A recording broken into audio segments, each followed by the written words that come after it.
بسم اللہ الرحمن الرحیم نحمده ونصلی علی رسولہ الکریم اما بعد۔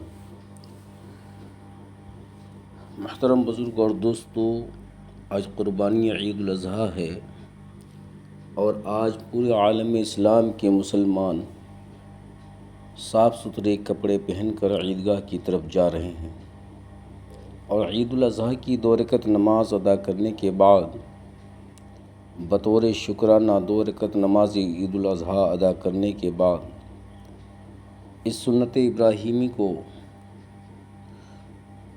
زندہ کر کے اپنے ایمان اور یقین کی دنیا کو آباد کرتے ہیں۔ اس لیے آج قربانی سے متعلق چند اہم مسائل آپ کے سامنے میں پیش کیے جا رہے ہیں۔ سامعین حضرات سے گزارش ہے کہ دھیان سے اور توجہ سے سماعت فرمائیں۔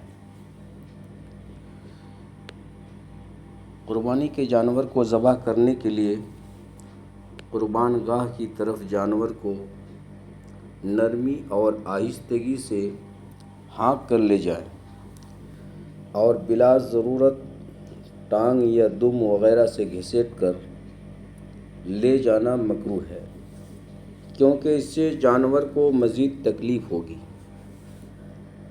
اسی طرح جانور کو ذبح کرنے میں 4 رگیں کاٹی جاتی ہیں۔ ایک حلقوم یعنی سانس کی نالی، دوسرا جس سے کھانا پینا اندر جاتا ہے، اور 2 شہ رگ جو حلقوم کے دائیں بائیں طرف ہوتی ہیں۔ ان میں سے کم از کم کسی بھی 3 رگوں کا کٹنا ضروری ہے، اس کے بغیر جانور حلال نہیں ہوگا۔ اسی طرح ذبح کے بعد جانور کو اپنی حالت پر چھوڑ دیں۔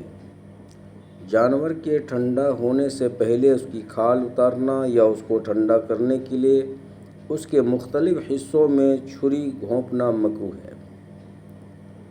اسی طرح عورت اور سمجھدار بچہ اگر صحیح طریقے سے ذبح کرنے پر قادر ہو اور تسمیہ کا معنی مطلب سمجھتا ہو تو اس کا ذبح کیا ہوا جانور بھی بلا کراہت حلال ہے۔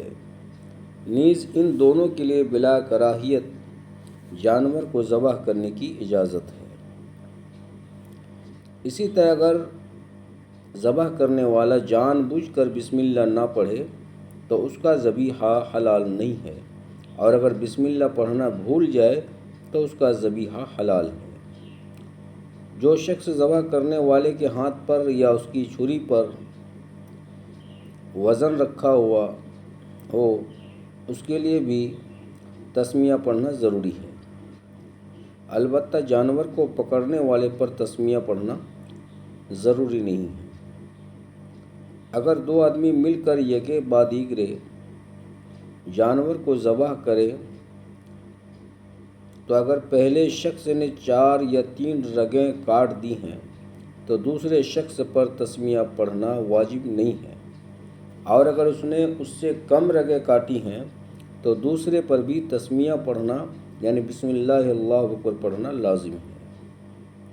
حلال جانور کی 7 چیزیں کھانا حرام ہے۔ ذرا دھیان سے سنیں اور یاد رکھیں کہ حلال جانور کی 7 چیزیں کھانا حرام ہے۔ نمبر 1، دم سائل یعنی بہتا ہوا خون جو رگوں میں سے نکلتا ہے۔ گوشت کے اوپر جو خون لگا ہوتا ہے وہ پاک ہے، پس گوشت کو بغیر دھوئے کھانا بھی جائز ہے، لیکن اگر اس پر رگ کا خون ہو تو پھر صاف کرنا ضروری ہے۔ نمبر 2، ذکر یعنی نر کی شرمگاہ عضو تناسل۔ نمبر 3، خصیتین یعنی نر کے دونوں فوطے کپورے۔ نمبر 4، فرج یعنی مادہ کی شرمگاہ۔ نمبر 5، مثانہ یعنی پیشاب کی تھیلی۔ نمبر 6، غدو یعنی جانور کے مختلف حصوں میں پائی جانے والی گلٹی وغیرہ۔ نمبر 7، پتا یعنی جگر کے نیچے کی چھوٹی تھیلی جس میں کڑوا پانی رہتا ہے، ان میں سے خون حرام ہے اور بقیہ اجزاء کا کھانا مکروہ تحریمی ہے۔ واضح ہو کہ اوجڑی، آنت اور حرام مغزیہ سب اشیاء حلال ہیں، ان کا کھانا جائز ہے۔